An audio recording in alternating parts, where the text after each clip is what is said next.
Low பட்ஜெட்டில் car தேடிட்டு இருக்கீங்களா? அப்போ இந்த வீடியோ உங்களுக்கு தான். எங்கன்னு பார்த்துட்டிங்கன்னா, நம்ம ஈரோடில் ஹூண்டாய் கிட்ஸ் 2008 மாடல் ஒன்று சேலுக்கு வந்திருக்கு. எஃப்சி கரண்ட் அப் டு 2028 வரைக்கும் இருக்குங்க. இந்த வண்டிக்கு ஏற்கனவே 3 ஓனர் இருந்திருக்காங்க. இந்த வண்டி மொத்தமாகவே 1,50,000 கிலோமீட்டர்ஸ் ஓடிருக்கு. டயர் கண்டிஷன் 70% ரிபோட்டன். வண்டியோட இன்டர் அக்சசரிஸ்னு பார்த்துட்டோம்னா ஆடியோ சிஸ்டம் கொடுத்துருக்காங்க. மற்றபடி நீங்கள் ஸ்க்ரீனில் பார்க்குற மாதிரி நீட் அண்ட் கிளியராக தான் வண்டி இருக்குது. இவங்களோட ஃபோன் நம்பர் சொல்கிறேன், நோட் பண்ணிக்கோங்க. 98 43 31 81 83.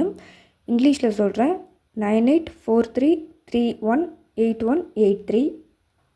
லோ பட்ஜெட் யூஸ்டு காரை பற்றி தெரிஞ்சுக்க மறக்காமல் நம்ம சேனலை சப்ஸ்கிரைப் பண்ணிக்கோங்க. Bye by.